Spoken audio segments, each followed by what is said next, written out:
Hello and welcome to Book It. I'm Carol Ann Riddell. We have an exciting show in store for you today, so let's get right to it. We begin with award-winning author Robert Jones Jr. and his best-selling novel, The Prophets. Robert, thank you so much for coming in today. Carol Ann, thank you so much for having me. I want to say first that I was so moved by your book. It is in many ways a raw and painful novel in terms of what you expose about slavery, but at its core, it's really a love story. It's Indeed. really a love story. That's right. Can you tell us about that? Yes, so the book is really about Samuel and Isaiah, two enslaved young men on a plantation in antebellum Mississippi who fall in love with each other. And the book explores how that love transforms not just them, but everyone around them, enslaved and enslaver alike, and how it resonates through time, to give it an origin point. This is your debut novel. It is. How did you decide that this was the book you had to write? It was the one that terrified me the most. I knew that if I wrote a book like this about a period of history where many Black people feel is sacrosanct, that we don't talk about it, that we don't expose certain things about it, that scared me to have to sort of contend with that point of view. And also I wanted to talk about something that we normally don't talk about in these communities, which is how did queerness exist in that time period? So those two things together kind of scared me. And I said, well, if I write this, I'm gonna take a lot of flack. I might upset some people, but it is something that I have to do because part of my job as a writer is to be a witness for those whose stories haven't been told. Isaiah and Samuel are at the center of the book, but in the way that you tell the story, we see them and we understand them from the perspectives of many other people. Why did you decide to approach them that way, as opposed to just have them tell their story? That's a very good question. And the reason is because I believed that love needs witnesses, that it has to be testified to, and it has to be testified to in ways that are not always complimentary, because love can be a scary thing. It's so deep and profound and it's transformative. And I think James Baldwin once said, one of the reasons why we're so afraid of touch is because every touch can change you. Yeah. And so I thought about that when I was writing this book, and I said, well, I wanted a perspective on how each of these characters feel about what they're seeing here, so that it gives a fuller picture for the reader about what this love actually means. The book deals very candidly with the sexual violence on the plantation, including this horrifying practice of essentially like forced breeding. And you said in an interview that you learned about this as you were researching the book. Tell us how that comes into play in terms of what happens to Isaiah and Samuel. So at some point in the United States, it became illegal to import slaves from out of the country. So what that left, the option that left for enslavers was to breed slaves on. It's hard to even hear those words, and because they're human beings. Yes. And so it's so strange. And so they would set up these farms that were specifically for breeding enslaved people. And it's horrific. It's when you're reading it in the archives, you're just thinking, this can't be real. And it was absolutely real.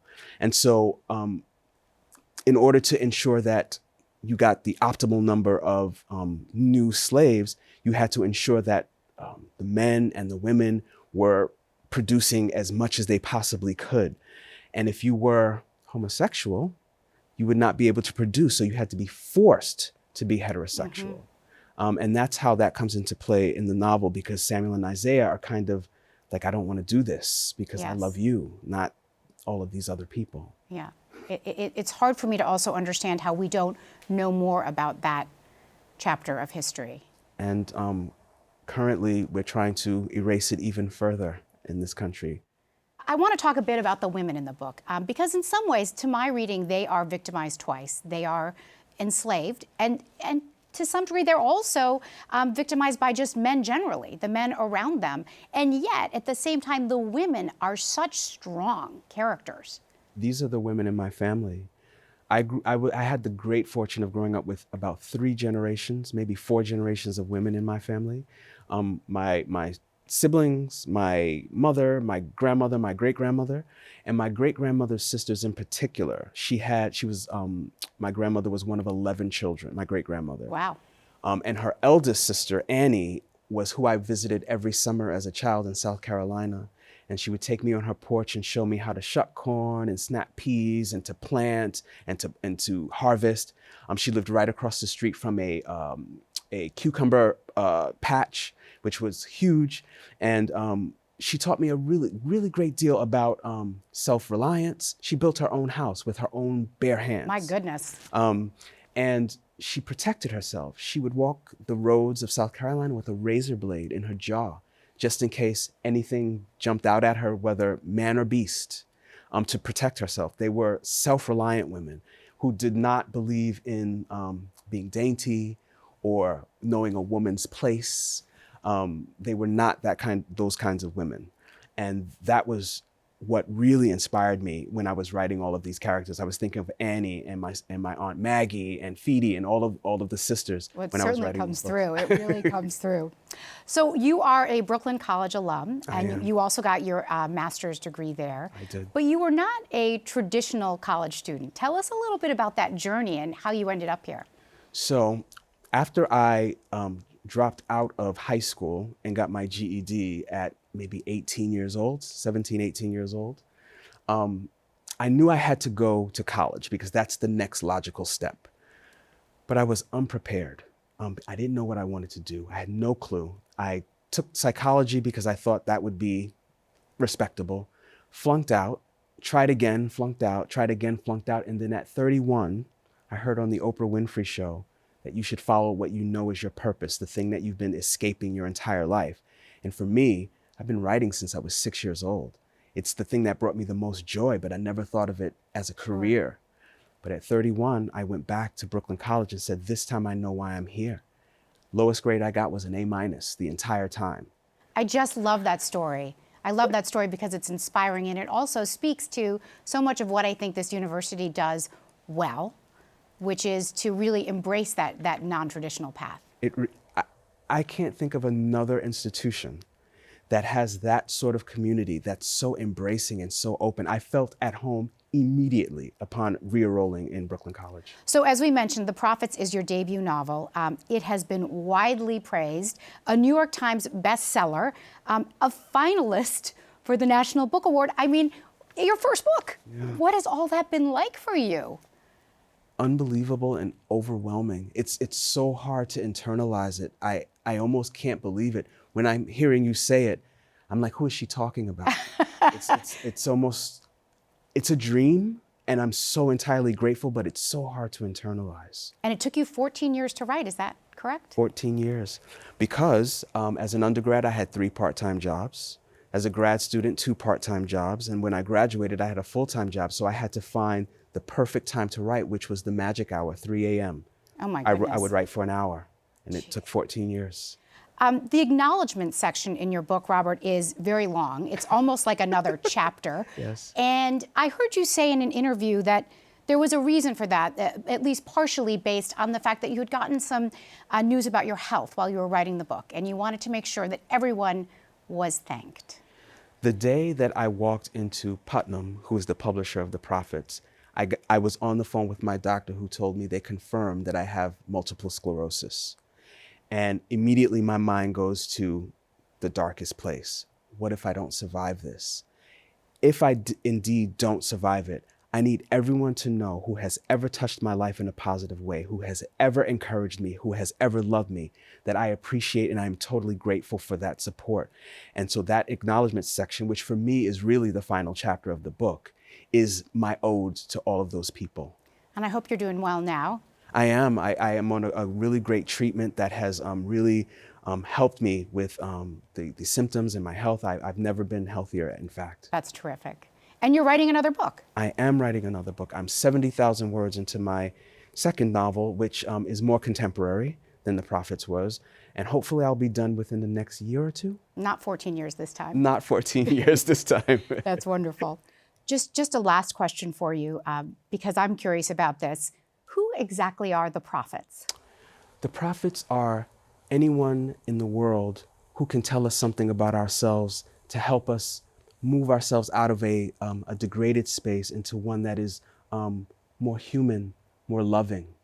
And that could also be sometimes people who do horrible things, because you can see in them, that could be me if I don't pull myself up, if I don't remember who I am. Robert, thank you so much for all this time. It was such a pleasure to meet you and to have this time to speak with you. It's a pleasure to be here. Thank you so much for having me. Very grateful. Thank you.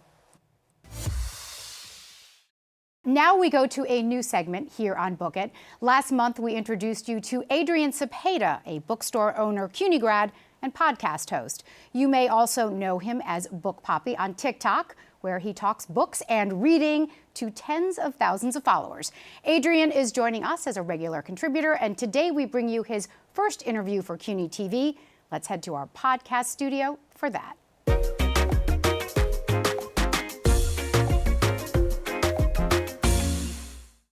Hi everybody, my name is Adrian, a.k.a. Book Papi. That's how you might know me as in all my social media. And I'm here with a wonderful guest, Zoraida Córodva. Hi, Zoraida. Hi, how are you? Thank you for having me. Thank you so much for being here. I'm really excited for this conversation. Every time I start a show like this, I want to know about your culture, where you grew up, your roots. Please. I was born in Ecuador, in Guayaquil, grew up in Queens. Shout out to Queens. Shout out to Queens.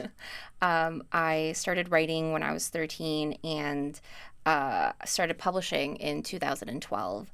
And so since then, I've published over 20 plus books.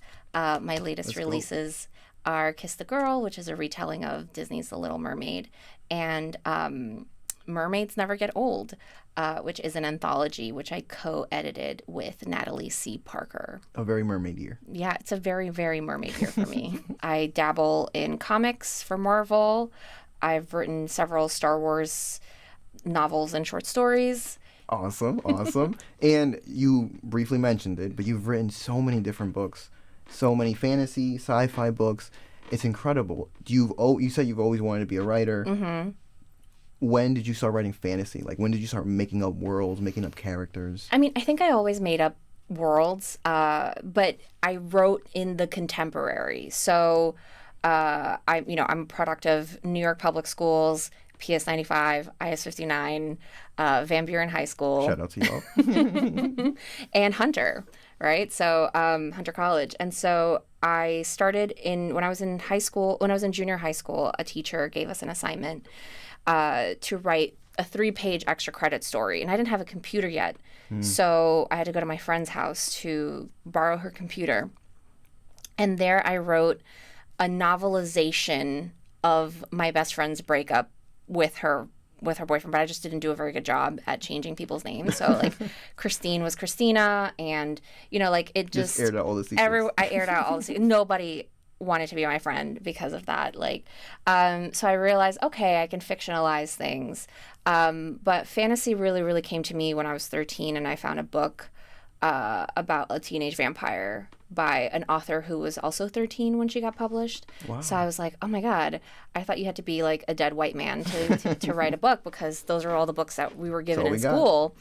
And so it wasn't until I got a little older that, teachers would share other books, but they would always share like The House on Mango Street. And I'm like, I'm sure this is really relevant, but it's not my story. And it's not, I want, witches and vampires and all that stuff. Speaking of your journey, your culture. Like, I'm Ecuadorian. I am from Queens. We share that whole thing. Woo woo.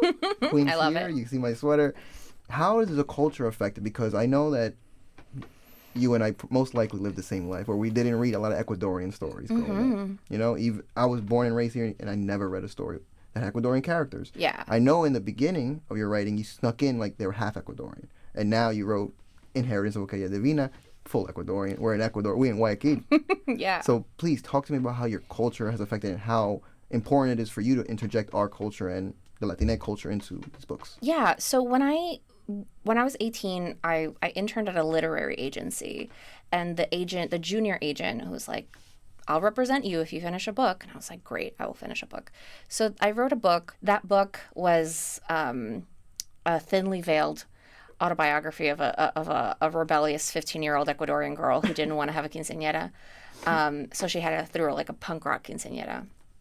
And we sent it out to publishers, and our general reception was, this is great, but we already have a Latino book for the season. And it was the year where even Jennifer Lopez had a quinceañera book. Like, I swear to God, it was just crazy. And I don't think anybody would use that kind of language now. I think now the language is more coded. I didn't connect to the character. Right. I didn't connect to the story. But back then, they just told you flat out, like, you get one slot and it's already taken. Yeah. And so I was like kind of devastated, and I didn't write for a year. And then when I was 19, 20, I was walking around, I decided to write a book about mermaids, teenage merman. But I always felt gun shy about including too much of my culture, because I felt like my past rejections were that it was too confusing or people couldn't relate. And then eventually this organization came around called We Need Diverse Books, which is a nonprofit organization. And the mission is to get, diverse books out to as many kids as possible, which means making sure that there are people who are writers who reflect those backgrounds. So Angie Thomas, who wrote The Hate You Give, she won one of the Walter Awards and was able to buy her laptop and then wrote this like mega bestseller that got made into a movie. And so we have authors like that. And so I'm on the board for We Need Diverse Books years later. Because of them, I think that we started seeing some industry change in kidlit. I don't think that it's the same in romance and in romance specifically, but or women's fiction, but definitely in the kidlit space. I felt like more free to write about whatever the hell I wanted. And so I think it's like I just needed a few years. And now there are young writers who are coming out who they know exactly who they are from the beginning, and I think that's really beautiful because they're able to have a different kind of experience than what some of us had to endure in the beginning in like the early aughts. Right, and I can relate to the devastated part because I didn't read a book until I was in my senior year of college that actually had a Latino character, and that's when I realized like, oh, okay, I've been bamboozled this whole time. And I just went on a rampage of like reading Latino books. The next one is in terms of magical realism, the term itself. How do you feel about it? Because people put that label on your book, and it's magical realism. Tell me what you feel about it, because some people are kind of like, why are you labeling my book magical realism? So I think like magical realism specifically comes from in the art form, right? That was like a Italian European movement, and then the term became applied to the writers in Latin America, right? So Garcia Marquez and all of those guys, and I do think that there's a very specific thing that happens with Latin American magical realism, which is there's magic in the mundane, or the mundane is magic, and it doesn't have to be explained, right? So like if you try to explain why a woman believes that she's putting up laundry and the sheet is carried away by the wind, like, and she believes an angel took it, right? Like, that's magical realism. At least that's how Isabel Allende explained it to me. And so this idea that did your family in the woodlands of Colombia disappear because a demon took them, or because a militia took them, right, from the warring neighborhood, a neighboring town? And so it's really this relationship between everyday magic. And I rejected that label for a really long time because my books were specifically urban fantasy. And I think that like in the snooty, highbrow literary circles, fantasy is like a dirty word and it's lowbrow. And so people would be like, oh, your wonderful book about witches is magical realism. And I'm like, no, it's fantasy. And so I spent like the first 18 books of my career being like, no, it's fantasy, not magical realism. And then I put out a book that is magical realism. So now I'm just, whatever.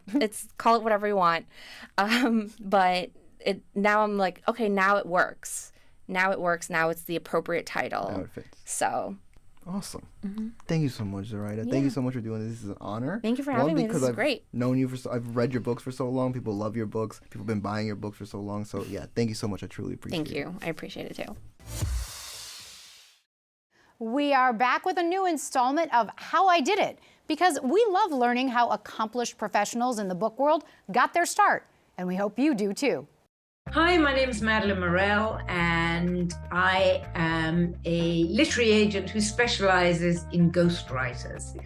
I got into publishing actually as a secretary in England many years ago, but for the last 20 years, all I've done is work with ghostwriters. So what I do is put together writers with people who have what we call a platform in book publishing, i.e. they can bring a pre-existing audience to the book. And the reason I really love doing what I'm doing now is I always feel that I'm working more in a people business than in a book business now. I get to know all my writers. I work with many, many different writers who specialize in many, many different areas. And I know their strengths and their weaknesses. And in a way, I've become the Tinder of book publishing, swipe right for my authors. It's just a wonderful, fairly new area in book publishing. Up until about 20 years ago, this barely existed. And that's how I got into it. Ghostwriting, you know, who are you going to call? Now to another edition of The Fine Print. We are talking the business of books, and Jim Milliot, editorial director of Publishers Weekly, is back with us again. Thanks for being here, Jim. Glad to be back again. All right, good. So you all at Publishers Weekly obviously know a lot about what people are reading. I'm always curious about the genres people are drawn to. Right. I'm definitely sort of a fiction person. Right. My husband's kind of more of a nonfiction. Right. What do the trends show you in terms of what consumers choose generally in terms of fiction versus nonfiction? Well, right now, fiction is hot. It's by far the fastest growing, and in fact, this year, it'll probably be the only area that's going to grow. So, Jim, within the nonfiction category, these celebrity memoirs seem to be a big deal, whether that's a royal or a Hollywood star, and they are often written by ghostwriters or with collaborators. Right, right. Are they more popular, or is that just my perception? And is there a good living for ghostwriters in that?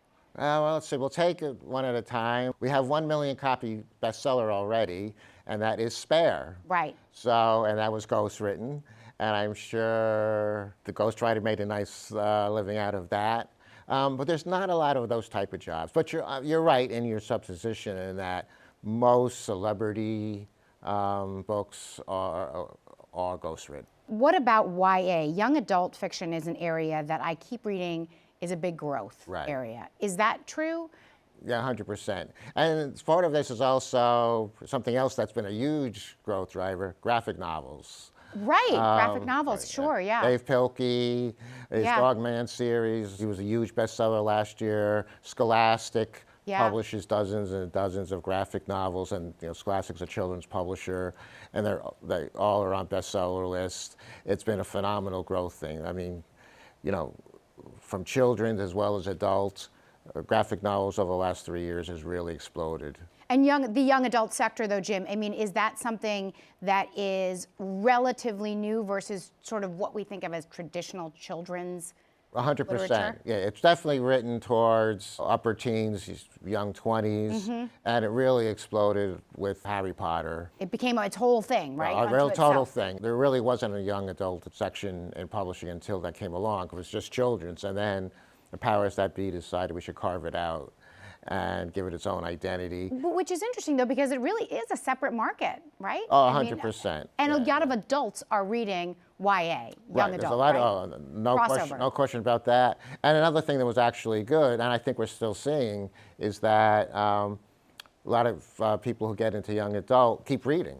Yeah. They move on to other things. And we're seeing more and more a trend of authors who have written young adult books are now writing adult books. Well, more reading is better. Right, more reading is better. So, I can't disagree with that. So let's talk a little bit about book adaptations, because I feel like, and again, this is just my sense of it, that every week there's another book that's being adapted to a TV series or a movie, but even more so lately, a TV series. Has that become more of a thing? Oh, it's 100%. Ever since the streaming services have come along, Netflix and Amazon Prime and all that, been a really lucrative section for authors and the publishers. They license the rights. I mean, don't forget, a lot of movies have always been adapted from books. Sure, not new. But this is, the quantity overwhelms what traditional movies used to be. And it's got to be pretty lucrative for everybody, I imagine. Yeah, and then, of course, so you make the sale, and then Bridgerton. Okay, good example. A couple years ago, right, adapted from those books. As soon as the series hit, sales of Bridgerton books, you know, went through the roof. So the TV series can feed the book, and the book can feed the TV series, is that right? 100%, yeah. All right, just a last question for you, Jim. I assume that the hottest time of the year for book sales is probably the holidays. Am I right? And how much does that make up of the year? Right, you're 100% right. The hottest time is between Thanksgiving and New Year's. So it used to be Thanksgiving to Christmas, kind of got extended by a week. Some of that was because of ebooks. People got their new Kindles and go buy, download the new books. But, you know, the week before Christmas is crazy. You know, again, Thanksgiving to the end of the year, 28% of sales. There's nothing else that really comes close. So it's the holidays. It's all Yep. holidays. Yeah, yeah. All right. Well, we know what to get for everyone this year then. Yeah, that's for sure. Let's start shopping now. Okay. All right. Thanks, Jim. Great to see you again. Thank you. Up next, we head over to columnist and author Linda Stasi, who has her always uncensored book reviews.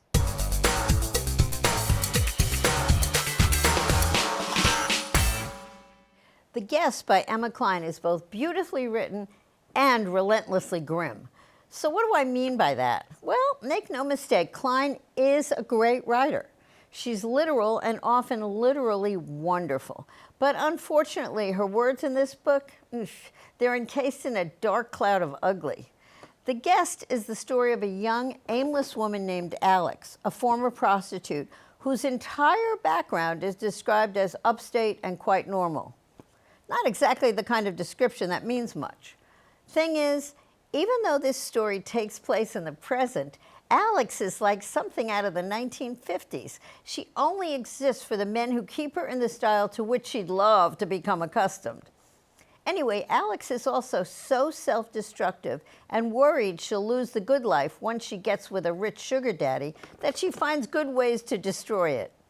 Over a week or so in the Hamptons, she screws it up with the rich guy, takes too many pills, becomes homeless, and has ugly, meaningless sex with anyone she picks up, including a 17-year-old troubled boy. It's never mentioned, however, that this is not just barely legal, it's also disgusting. But what really drives me nuts is that this book then just ends. Maybe Cline's deadline came before she had an ending, or she just got bored with the whole cast of characters. But speaking of good characters, I decided to go back and reread some of the great ones by the late, great Dominic Dunne. This is a guy who knew not only how to tell a story, but was able to capture the crimes and sins of the golden age of socialites in New York City and the brass age of moguls in Hollywood. Dunne's particular magic was in fictionalizing great scandals and murders of the rich and famous. If you haven't read them, pick them up. Start with A Season in Purgatory, inspired by the murder of young Martha Moxley, possibly by a Kennedy cousin. The Two Mrs. Grenvilles, a novelization of the relationship of Anne and Billy Woodward, and it's about his subsequent fatal, mistaken shooting by Anne. For a look at what society was like most recently, people like us savagely rips the cover off polite society to show how impolite it really was. This was especially true to the new rich who became the new rich kids on the old block. This stuff is so fresh, no matter how long ago it was written. For Uncensored, I'm Linda Stasi. That wraps up another chapter for us. Thanks so much for being here today. We'd love to hear from you, so please check us out on social media. Let us know what you're reading. I'm Carol Ann Riddell. See you next time on Book It.